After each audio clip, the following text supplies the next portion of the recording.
Khammam Congress సీటుపై suspense కొనసాగుతూనే ఉంది. Party ముఖ్య నేతల నుంచే పోటీ ఉండడంతో కాస్త జటిలంగా మారింది. దీంతో సీటు పంచాయతీ ఖర్గే వరకు చేరింది.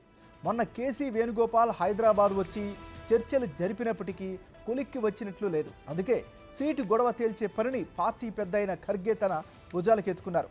బెంగళూరులో ఏఐసీసీ అధ్యక్షులు మల్లికార్జున ఖర్గేతో భట్టి, పొంగులేటి భేటీ అయ్యారు.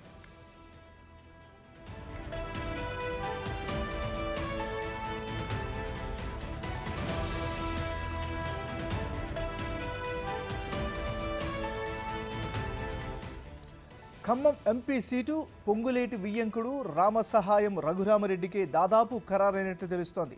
అధికారికంగా ప్రకటించని కరీంనగర్, హైదరాబాద్ స్థానాలపై ఉత్కంఠ నెలకొంది.